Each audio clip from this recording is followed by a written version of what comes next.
NetSeminar. Today we have Ben Pfaff and Justin Pettit from VMware. Ben has been the lead developer for the Open vSwitch project. He's a co-founder of OpenFlow and the development effort of the original OpenFlow reference implementation. He was a founder and employee at NetSeminar and currently is at VMware. He received his PhD from here in 2007. Ben has worked on 3 open source software projects, including Debian GNU, for over 20 years. Justin is a software developer at VMware. Justin joined VMware through the acquisition of NetSeminar, at which he was a founding employee. He was one of the original authors of OpenFlow standard, working on both the specification and reference implementation. He is also a lead developer in Open vSwitch. Prior to NetSeminar, Justin worked at 3 successful startups with network security. While completing his master's degree in computer science at Pettit, he worked in research and projects for the Open Society and software networking. And today they're going to be talking about Open. Hi, so I'm Justin, and it's Ben. So first, just want to go over what virtual networking was for anybody that's not familiar with it.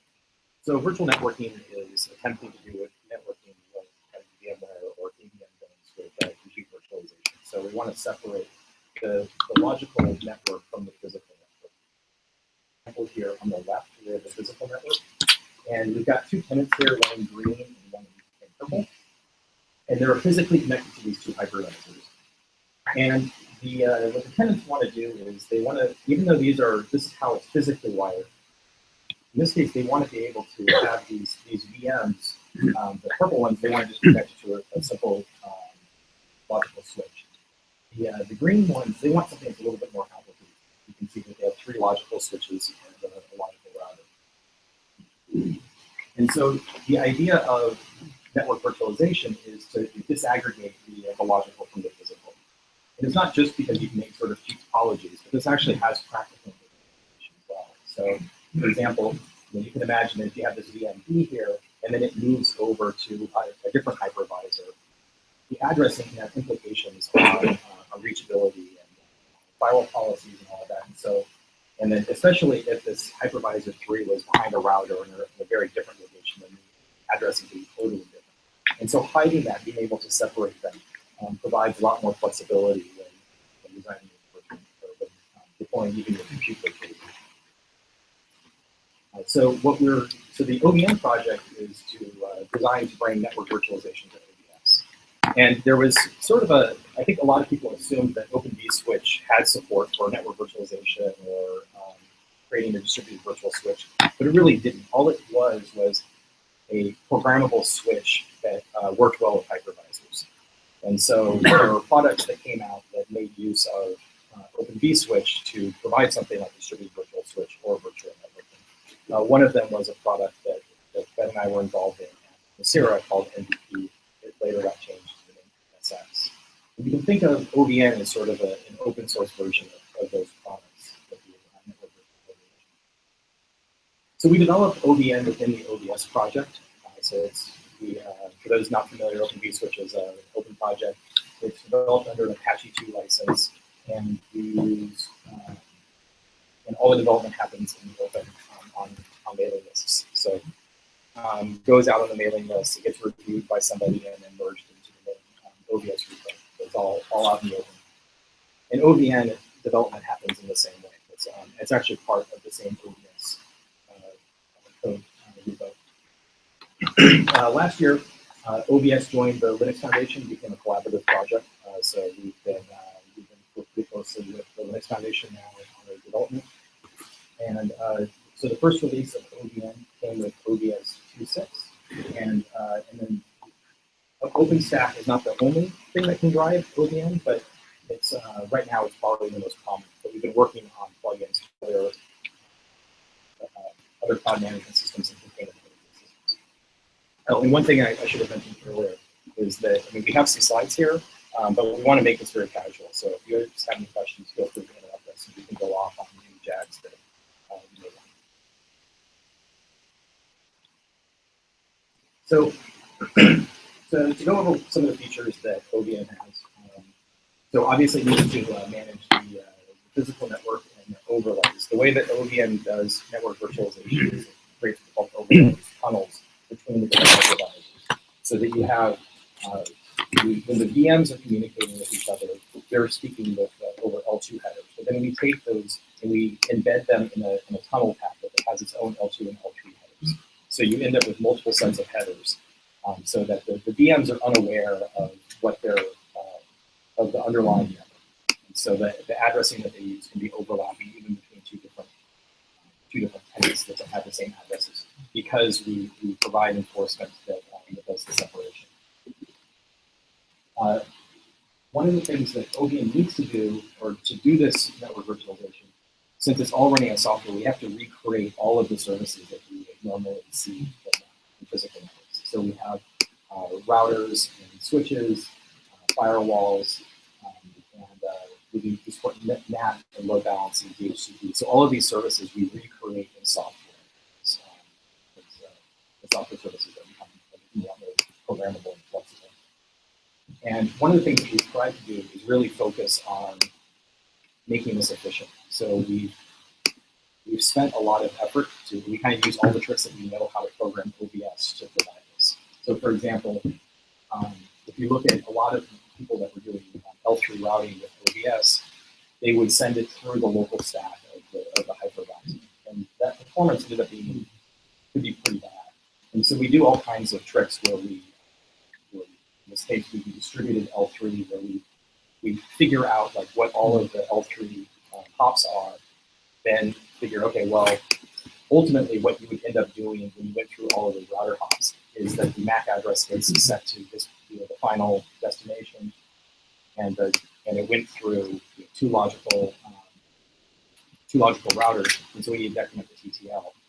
And by doing that calculation, just in the source hypervisor, we can set the MAC address, decrement the TTL by 2, and then forward the packet directly to the location, as opposed to bouncing it through actual routers, software routers. So how does this affect the visibility and troubleshooting that somebody has, or there is a network wrong, and how do I figure out?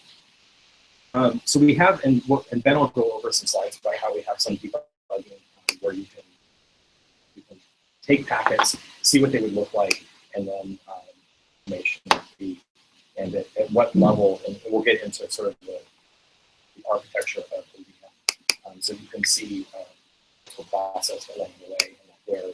And then you look at them at the virtualized layer or at the physical layer? You can look at both. So, but we're pretty clear about separating those.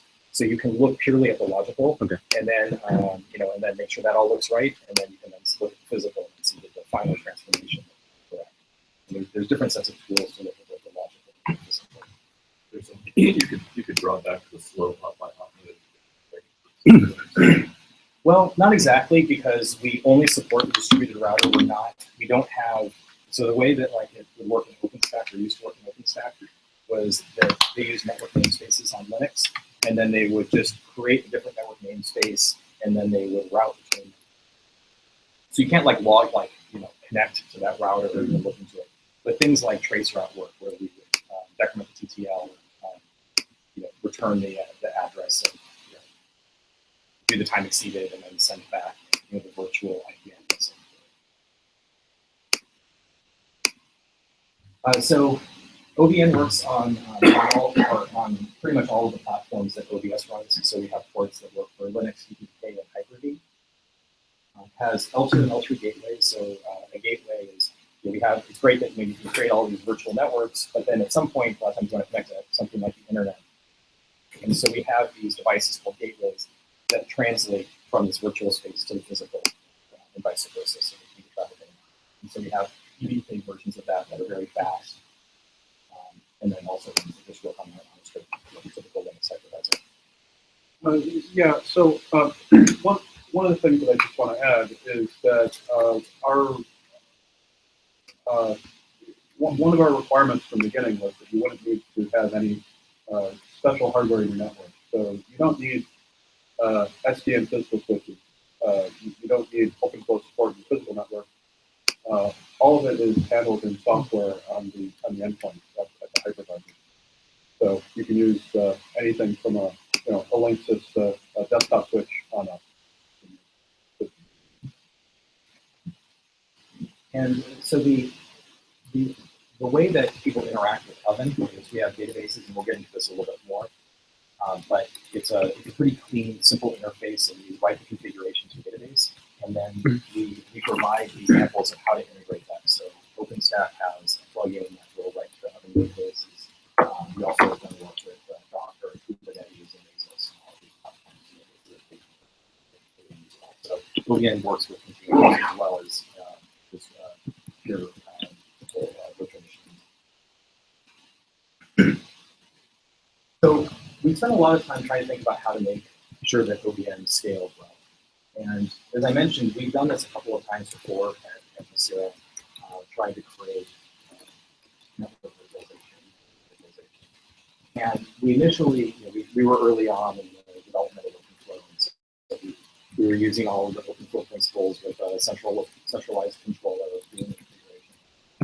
And it really didn't work very well, it didn't scale very well. And we'll get into a little bit more about that. I have some slides about this. But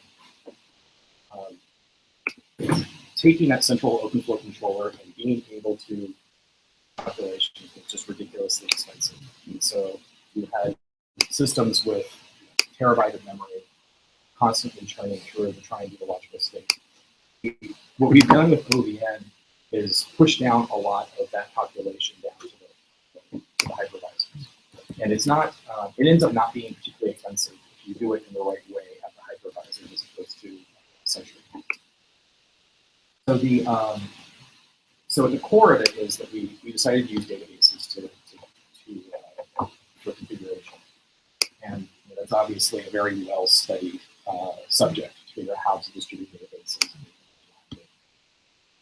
And then the key thing, I think, from a performance perspective, is this concept of logical flows. I mean, there's a whole section of that we're talking about.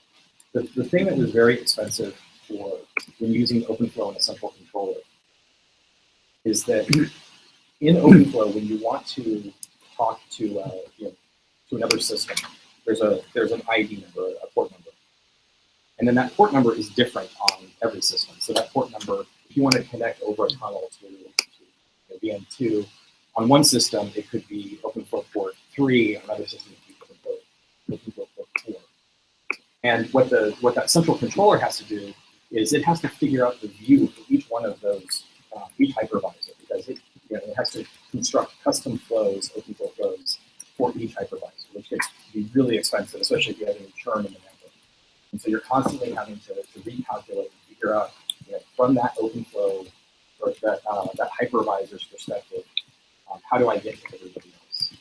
And so what we do instead with OVN is that we use logical constructs. And so we refer to the other system to it as a logical port identifier. And then the other hypervisor, all it has to do is look up and say, well, how do I get to that other system? I know it has this name. And then it then converts those into the physical flows on the other controller that then that does the OpenFlow connection. That makes sense? Okay. No, like, I don't understand the problem, and I also don't understand. Okay. So the original problem was that so let's say that you've got thousands of hypervisors, and they all, you have a very complex topology, virtual topology. So they're all connected with tunnels. Okay. And so then if two hypervisors need to communicate with another hypervisor because they want to connect to the virtual machine on that hypervisor, the way that it works in OpenFlow is that there would be a tunnel, each hypervisor would have a tunnel, but then there would be a different OpenFlow port number to reach that tunnel. So on one it might be 5, on another one it might be 6. And then that central controller, when it's pushing down the flows, has to figure out what those OpenFlow port numbers are. I think the executive summary might be that every hypervisor needs a custom OpenFlow table. They're all different. That's completely, I mean, I can't imagine how I'm possibly running that problem, but I'll take your word Okay. Because from my perspective, fairly well defined, and of course, depending on what packets are. Yeah, but if you have a path, you have to configure it for every router in the path.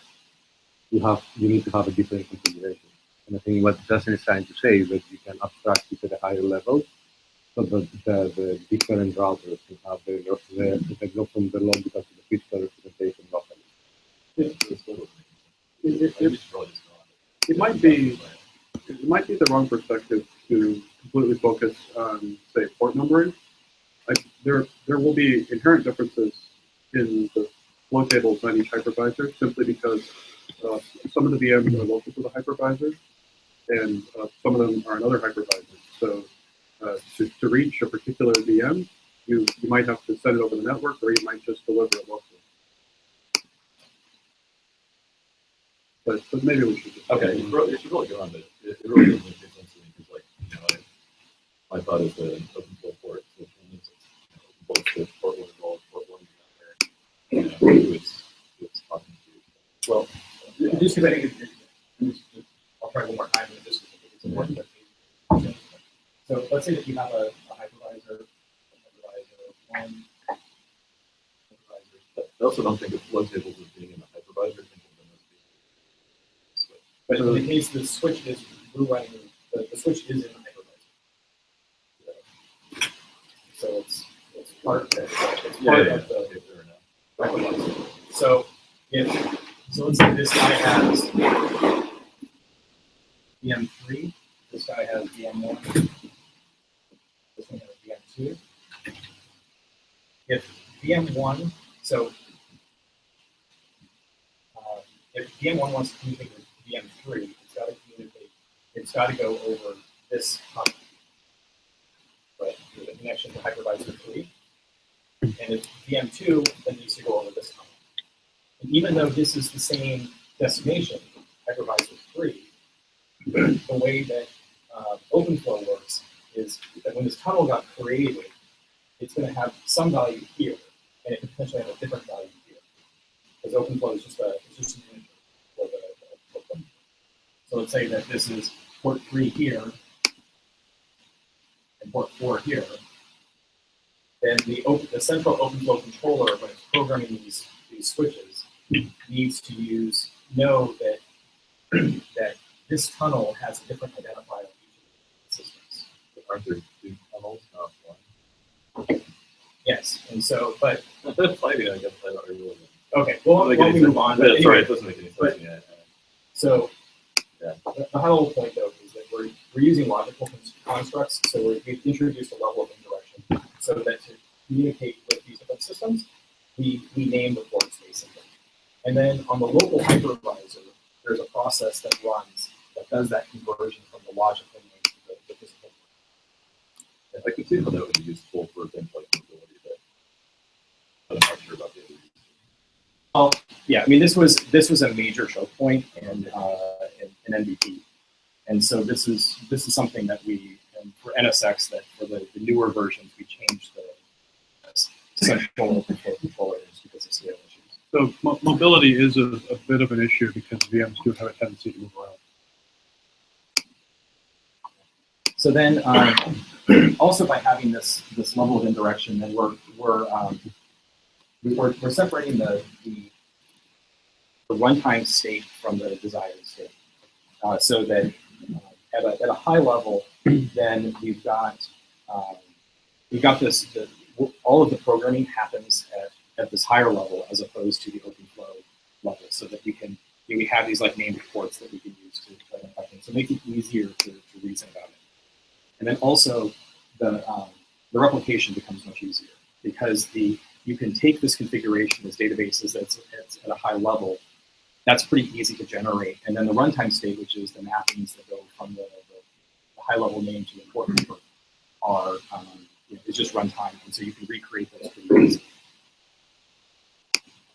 Another thing that we did was we focused on how to do grouping, so that and once again Ben will go into this a little bit more. But you end up with OpenFlow, you can end up with a lot of Cartesian product problems where if you want to have depending on your policy, if you want want to combine two things, you end up having to do the cohesion product, which just causes an explosion in the number of flows. And so once again, we do some smart things to reduce them.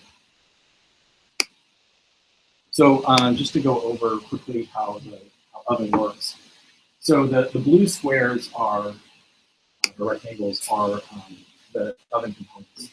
So we've got this oven northbound database. And so like I said, all the configuration happens through the database. And the northbound has logical constructs. So it says, for example, there's a logical port, and the logical port is connected to a logical switch and the logical router, and the logical switch is connected to this logical router, and it has all of that configuration, ACL policies. But it's all very high level. It's just purely the logical state. And then you have some sort of plugin that's up at the top that is that's providing that configuration. So in this example, we've got OpenStack running, and it takes the configuration that a user provided in OpenStack and converts it into the oven northbound configuration. Then we have a process called oven northbound, and its responsibility is to convert the northbound configuration into something we call the southbound. And so the southbound has the logical flows, which we'll get into more later, and it also has things like the mapping between the logical ports and their physical location. And so, as I mentioned, the replication becomes pretty easy because if the northbound database gets wiped out, you have the higher level thing that can program this. And then this is a pretty simple transformation to the southbound logical flows. And as I mentioned, the logical flows you can think of as sort of like OpenFlow flows that are a bit more expressive, and they are over logical entities as opposed to physical entities. So things like names as opposed to port numbers. And then the oven southbound database is made up of that northbound as well as runtime state from all the hypervisors. And so each hypervisor has what we call an oven controller, and this is the actual OpenFlow controller. There's an OpenFlow controller on each hypervisor. And it's responsible for taking those logical flows and converting the logical flows into the physical, or what we call physical flows, which are OpenFlow flows. And it's also responsible for saying things like, well, I just arrived, this is my IP address, I'm HV1, and registering it in the southbound database which has a list of bindings. And so that way, if HV2 wants to communicate with HV1, or it gets a logical flow that refers to HV1, it goes to the binding database and then says, okay, I need to go to HV1. How do I get there? And then there'll be some configuration like, oh, it's on a Genève tunnel at this particular IP address. Does that make sense?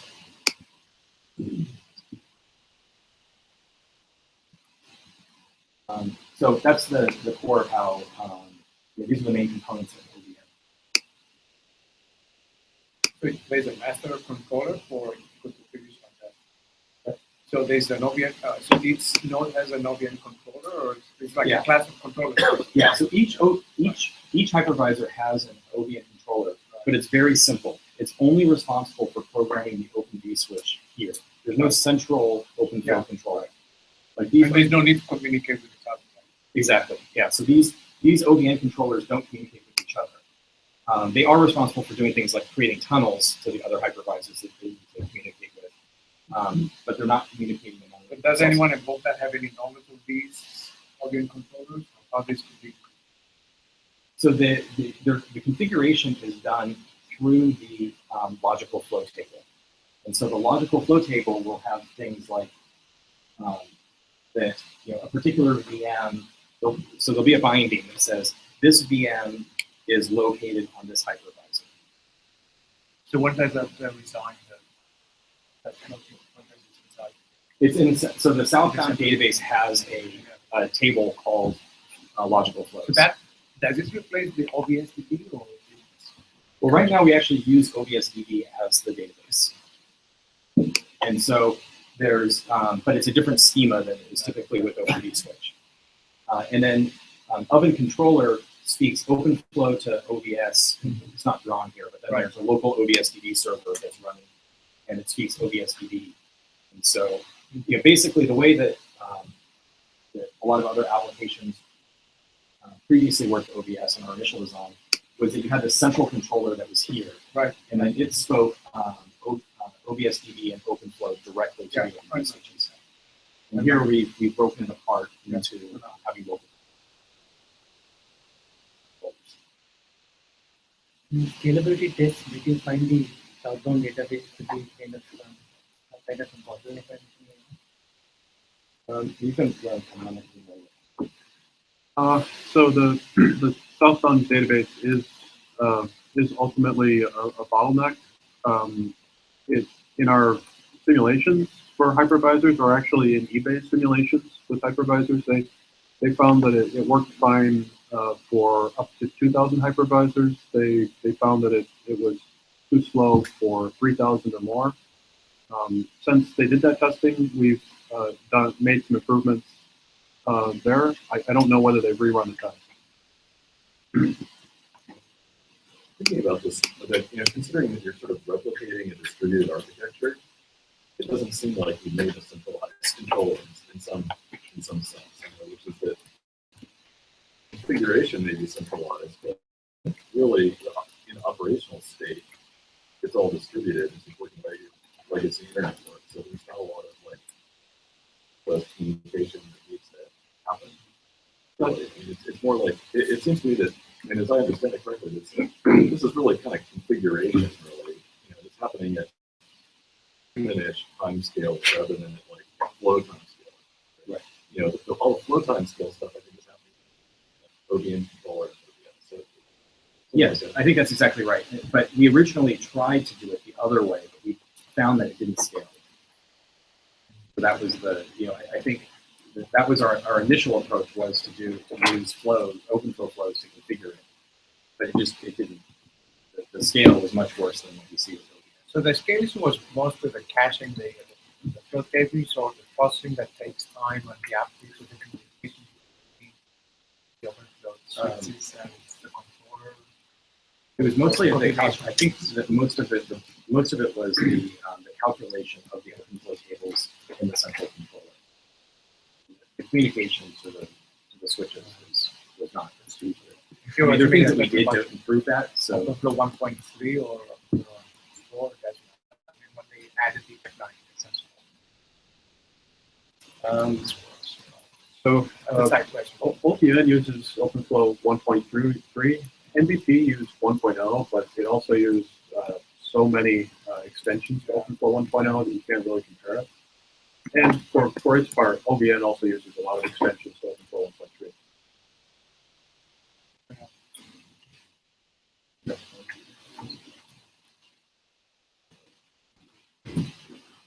So I've been talking about flows a lot, and I'm going to talk about them some more. So I want to start out by defining what I'm talking about when I say a physical flow or a logical flow.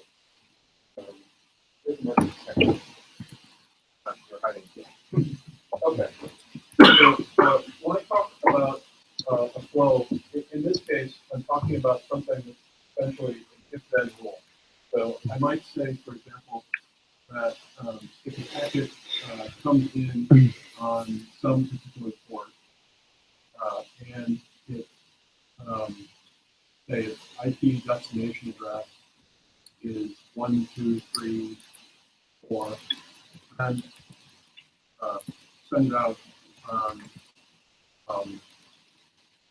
say some other open flow port. And that's the essence of what I mean by a flow. So this is essentially something you can feed into OpenVSwitch and tell it that when a packet comes in on that port and it's destined that IP address, send it out on this other port. And that's what we call a physical flow in the OVM context. So this is where what we were talking about with having to actually customize the port table for every hypervisor that comes in, because these port numbers tend to vary from one vSwitch to another. Even if you manage to standardize those from one to another, there will still be system-specific names. For example, you're on the hypervisor with a VM, then you want to output it directly to that VM. If you're on a different hypervisor, then and you want to send to that VM, you need to call it the send to the terminal. There may be differences in terms of how you want to do the queuing and other things that you would need to customize open flow flows from one VM to another, or from one hypervisor to another.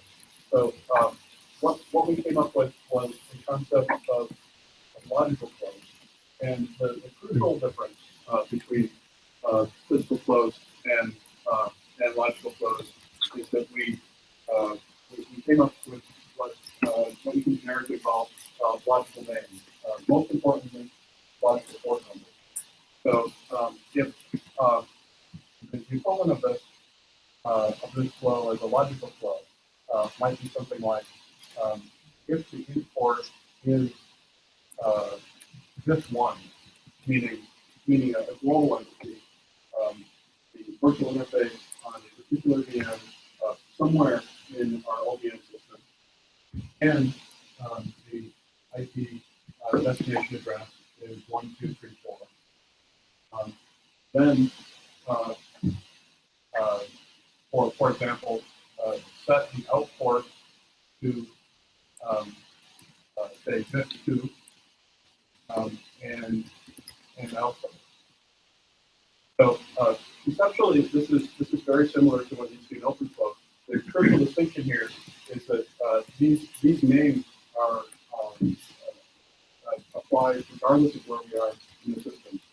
Whether those VMs move around, actually even whether those VMs are up or down or in the middle of migrating, the names stay the same. So that if we have a single logical flow table in our system that's dumped on database, then that database distributes that logical flow table to every hypervisor, and then the hypervisor customizes based on their own specifics. And this is the biggest insight, I think, that we had versus MVP versus the other systems that we've seen before. It makes the whole system operate so much more simply and scale better. There's a few other insights that we had that I think are probably worth mentioning as well. One is that OpenFlow is pretty bad and inflexible. The only sorts of things you can do in OpenFlow are conjunctions. You can say, if the import is free and the IP destination is that. But to some extent, by having multiple flows, you can have a type of or. Like I could say, if the import equals free to this, and then I could separately say, if IP dest is this, you do this. But I can't start from, say, matching on the IP source or matching on the IP dest. I can't easily say if the IP source is one of these, or I can't do these multiple set memberships. I can't do if IP source is one of these and IP dest is one of these. That would require an OpenFlow to do 3 times 4 flows. And it's quickly, if those sets aren't 3 and 4, but they're 100 and 1,000, then that's really expensive. So in OVN, we made the expressions much more flexible. Are literally expressions that OVN will accept for flow matches. Either one of them. The only difference is whether it's and or. Now, since OVN takes everything and eventually translates to OpenFlow, you might think that we actually have the same problem. But a couple of years ago in OpenVSwitch, we came up with what I think of as some clever extensions so that you can implement that sort of thing in OpenVSwitch extended OpenFlow as, say, 3 plus 4 plus 1. There's an extra flavor, but it doesn't become exponential. And The nice thing about this is you no longer have to explain to people why they can't do certain things, why if I put or in there, or in I change that to and, why is that no longer implementable in a reasonable way? Is this sort of thing just applicable to the software switch, or is it something that was worked on hardware as well? Is it extended to us with kind of arbitrary kind of expressions? You know, I've tried to explain this to the OpenFlow, well, it was the extensibility working group, now it's the Open Data Path working group. And it's the sort of thing that makes the hardware people their eyes just bug out. So I think that if it can be done efficiently in hardware, then it probably requires more creativity than the people in the room there have. We have come up with an efficient software implementation of this. It's not much worse than our normal core table implementation. To talk about naming a little bit more, people who design ACLs often end up having these large groups. And OPN supports those well enough. If you put 1,000 at your end there, or even 10,000, that'll work okay. But actually, the systems that sit on top of us, like for example, OpenStack, they are actually not very good at maintaining.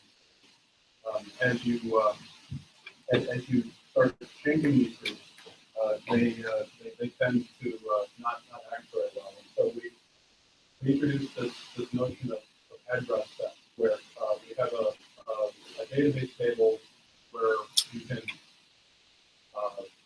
simply add and remove rows to add and remove numbers to these address sets. And then it actually makes your logical flow table a lot easier to read, because you see these expressions. They're just, if the field is in the group, then do something, as opposed to having the entire membership of the group written out, possibly in multiple rules.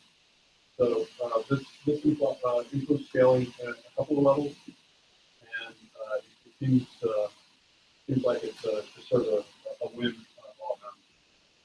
Finally, if you look at what OpenFlow can do, it's very much oriented around taking a packet in a series of flow tables. This works pretty well for, say, implementing a single switch or single router or something like that. Something that hops through multiple simulated switches and routers, it's not a very good match. Because raw OpenFlow, you can't jump back to the beginning of something. And perhaps worse, if you have a packet that, say, goes out multiple switch ports, and some of those might have routers on it, and some of those might connect to switches, then there's no way to, what you might say, to do a control flow where you go to the end of the chain and then you pop back to the beginning and you have your original packet. So we've added several constructs to OpenVSwitch and to OVN to make this sort of control flow more feasible, so you can have these long chains of things, so you can have these logical constructs that are easily composable.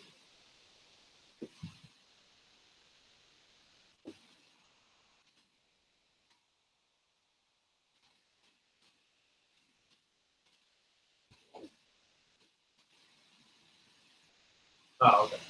So somebody was asking before about how do you debug this sort of thing? How do you understand what it's actually doing? And we have multiple tools that can help with that. The one that I'm most proud of is something called OVN trace.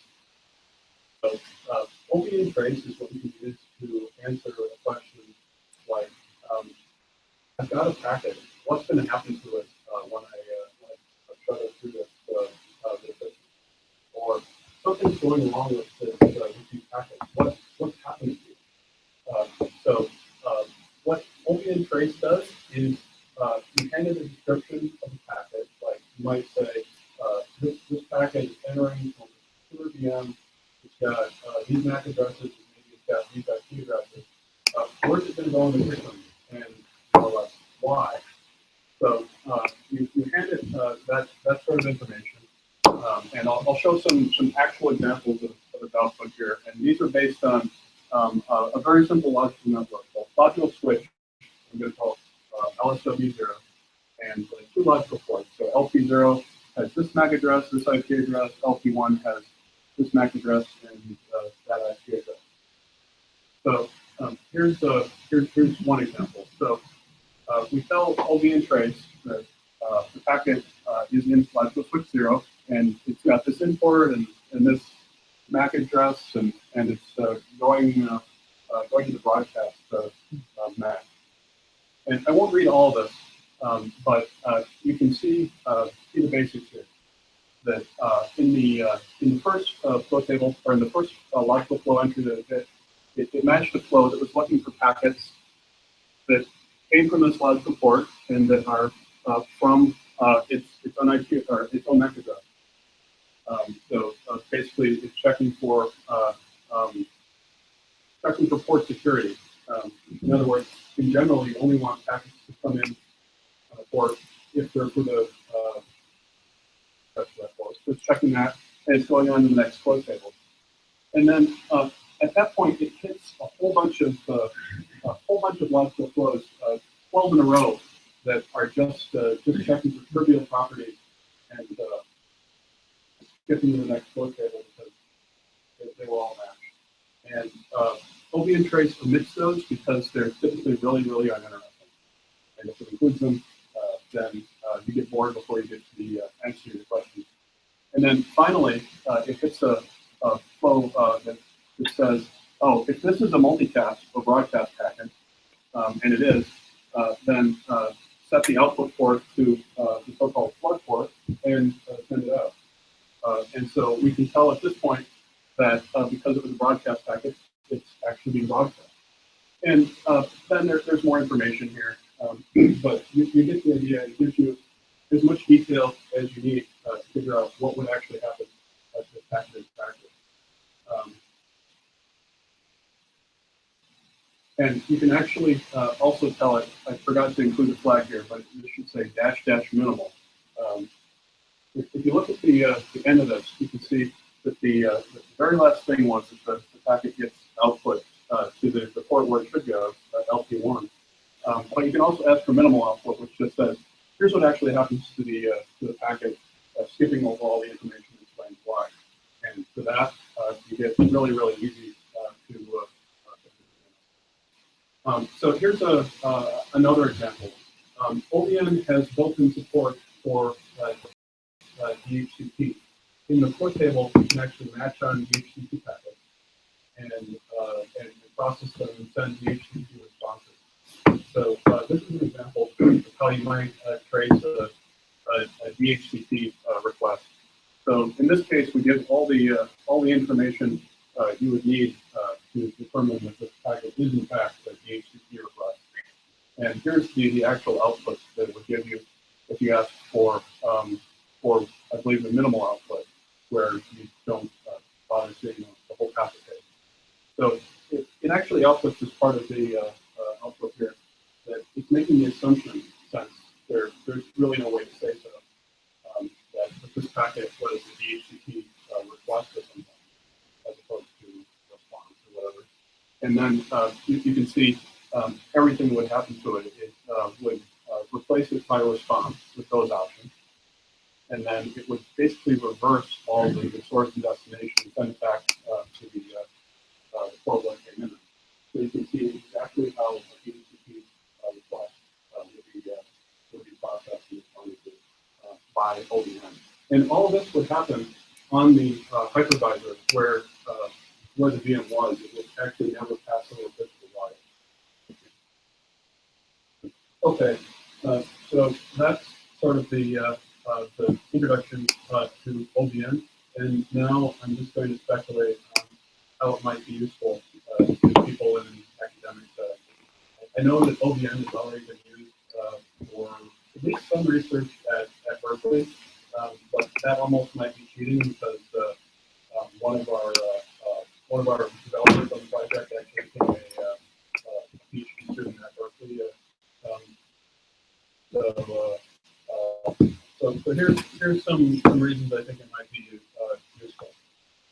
First of all, the OVN source code simple and straightforward when you compare it to what it's actually doing, especially when you look at how we generate our logical flow tables.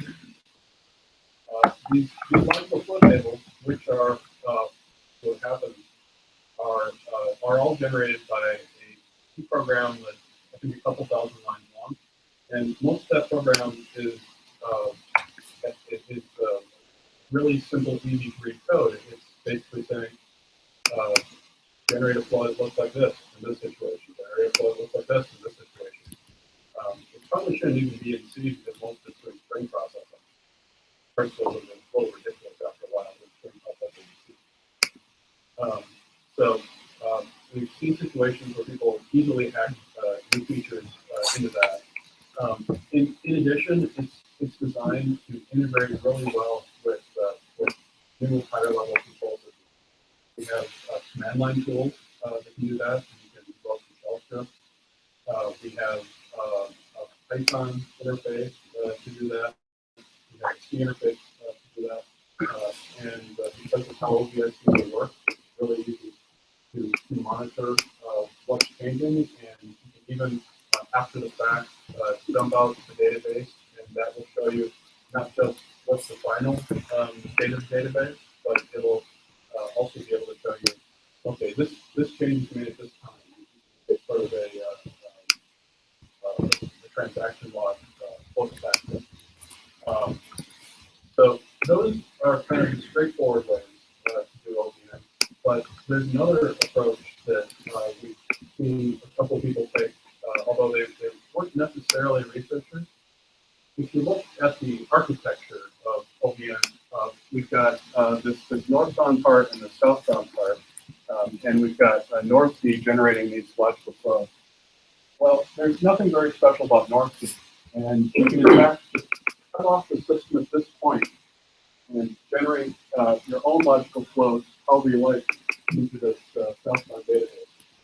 I think that the design of the OVN logical flows is a lot better job than we did on OpenFlow, and a lot of that is my fault and Justin's fault, because we also were some of the designers behind OpenFlow. So you can kind of use OVN southbound database as a better OpenFlow, where you don't have to worry about where things are in the system. You can treat everything the same, regardless of where it's moved. And I know a few people have found that useful. Let's see. So that's our speculation on how it might be useful in academia. We have some resources here on how to find out more. At the end is part of the Open vSwitch repository. You can find it at GitHub. There's also a repository for the plugin to Kubernetes, which is maintained separately. I have a podcast about Open vSwitch, and there's a lot of OVN issues there as well. You can go see that at ovsopen.org. And we have an annual conference that talks about Open vSwitch and increasingly OVN. If you go to our Open vSwitch website, you can find videos from all those past presentations. So just because that was last year's conference, so you have to figure out to get to this. Yes. And we're happy to take questions and discussions with the plan.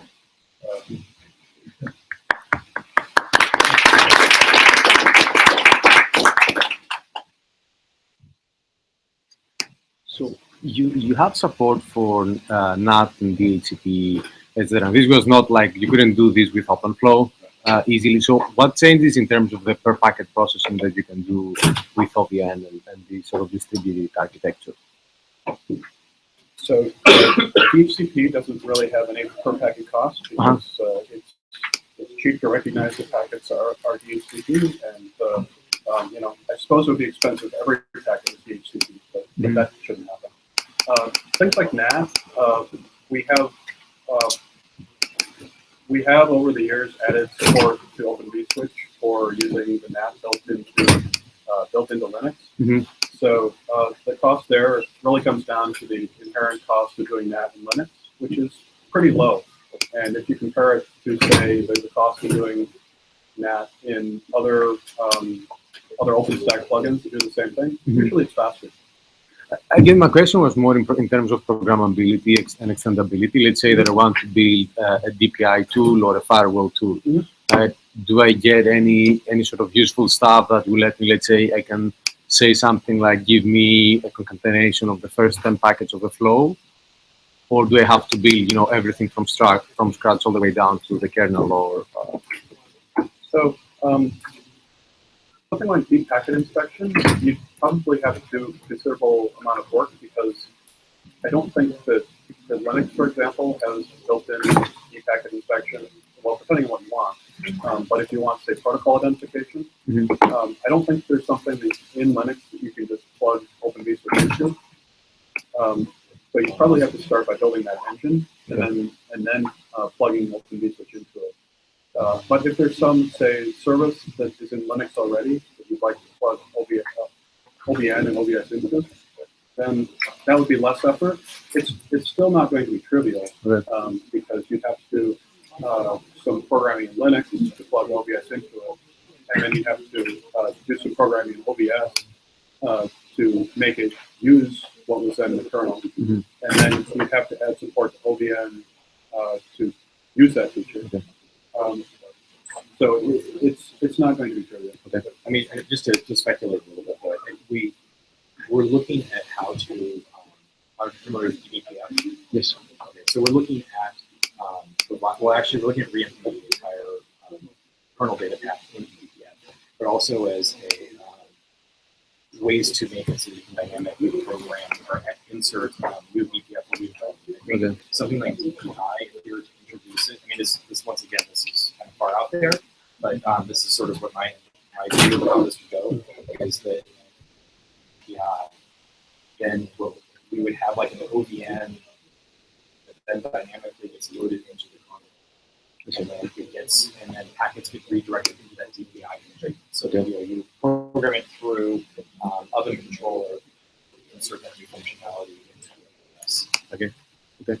Yeah, DPF is pretty exciting, and we're working on it pretty heavily.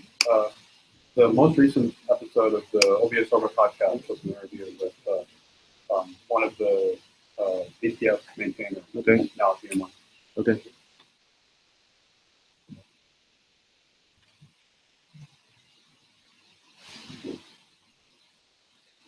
I like the idea of, I think it's interesting that virtualization and simulation are pretty close. A couple things I'm wondering about OVN. I know you have an interest in simulation. Yeah, I do. I'm not actually sure what the difference is at some level. But.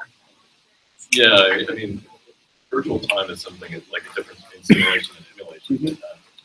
And that's, I guess, sort of my question for you with regarding debugging. Often, and when you're debugging a system, you want to sort of, well, either be able to sort of trace packets through a system, but also with this notion of time. Okay. Like, how long, if I want to simulate a virtual network, say, I'd like to know, for example, at what time did the packet enter this virtual switch, and at what time did the packet leave the virtual switch? What's the queuing delay in the virtual switch? Or maybe it's not. Maybe there isn't because it's all flattened with open flow, but maybe I actually want to simulate that because I care about it in the physical network that actually executes. And so I guess my question is, have you thought about sort of kind of simulating timing behavior, and also sort of putting probes into the virtual network? So this is what I was sort of asked my original question, Justin, which is, if I want to put a probe in the virtual network, that between virtual router A and virtual switch B, can I do that, or have you thought about a way to do that? So we're looking at a couple things that might be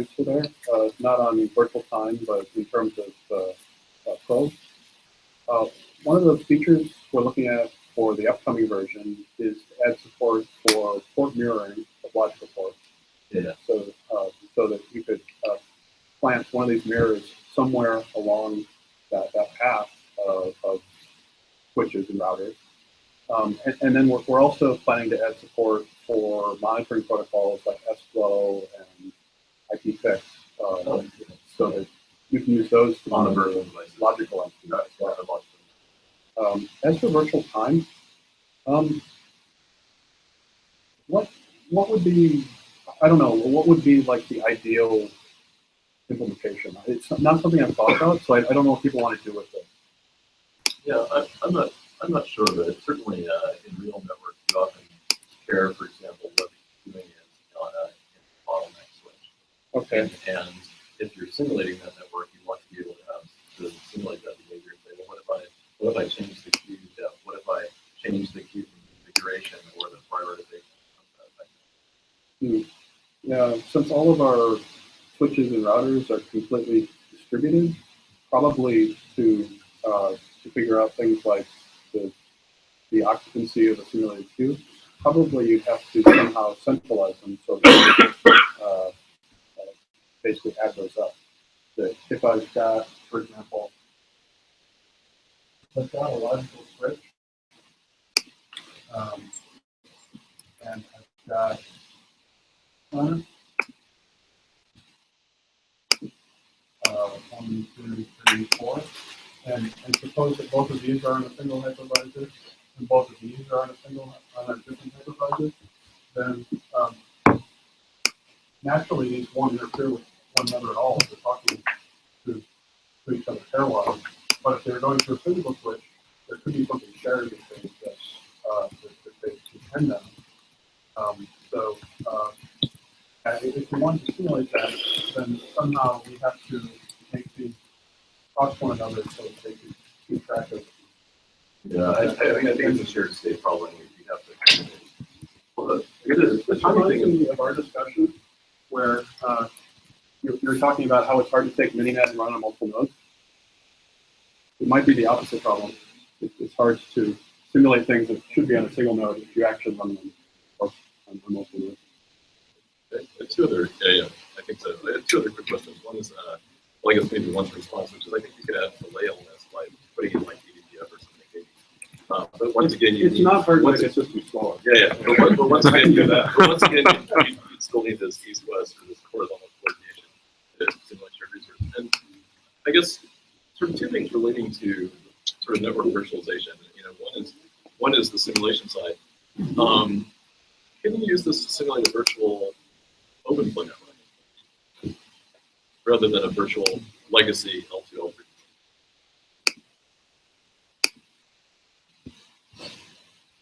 So I want to create a topology of open flow switches, okay, and be able to program them with either open flow or with your logical flow.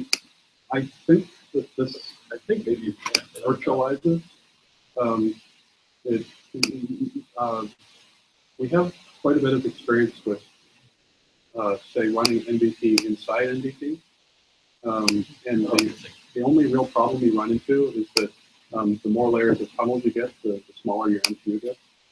But yeah, that's sort of another thing that is worrying me, that like this approach, any encapsulation-based virtualization approach has the MTU problem. So that's why, you know, like with OpenVertex, we looked at ways that it just reallocate bits in the packet header and don't change the packet length so it doesn't mess up your MTU. But you know, there's two different approaches, and they have their pros and cons obviously to each one. Some people approach one as a non-starter, and for other people approach two as a non-starter. Yeah, well, the main thing we need when you send a packet across the network and encapsulate is we send along with that some metadata that says, here's the logical network that it's part of, and here's the input port and the output port. So if we had an efficient way to do that only adds up to about 64 bits. So presumably we could make it cheaper than a whole tunnel. But so far we haven't had much incentive. After the previous question, I think pretty easily you could modify that the trace function, trace simulation, give 2 packets. And as an output of that, output that whether those 2 packets conflict or whether they can continue or other requests, how badly they can cancel it. But you think they do tell you something about delay. That's an interesting point. I guess you could generalize that to any number of methods. The last question for you guys is, do you think this is a good approach to sort of take your legacy network and make a virtual copy of it versus something different like, well, you know, at the end of the day, everything just needs to talk to each other. So why not just, you could imagine, we'll just simulate a large switch that everything's connected to. You know, or various other things like, oh, you have these legacy ACL saying when these ports do this versus, you know, some other policy specification like, well, printers shouldn't be able to send email unless it's a scanner or something like that. Well, I certainly have a lot of interest in like legacy-free type techniques. Like my favorite one is probably Cilium that Thomas Graf built at Cisco, which is something close to what you're talking about. But the nice thing about virtualizing things that already exist is that you know people will have a use for that. It reminds me a bit of you've probably read the Art of Computer Programming at some point. Knut says in there when he's introducing Mix, or in the later editions MMix, that he's not sure that anybody will be interested in the timing because, you know, he just invented something and maybe nobody cares. Legacy free is interesting, but it's definitely just useful to people in the real world. I think also though, like containers are changing this, and I think there are a lot of people who are not interested in like this is providing cultural connectivity. A lot of container people don't care; they just want names, and so they're basically just using IP addresses. And so I do think that there is sort of a move to what is next, which is, you know, not recreating this. You can still use Oven. I think Oven has its place even in those environments. But yeah, I mean, I do think we are seeing people who are less interested in recreating the networks of the past. Thanks a lot. Thank you. Thanks. Thanks, everyone.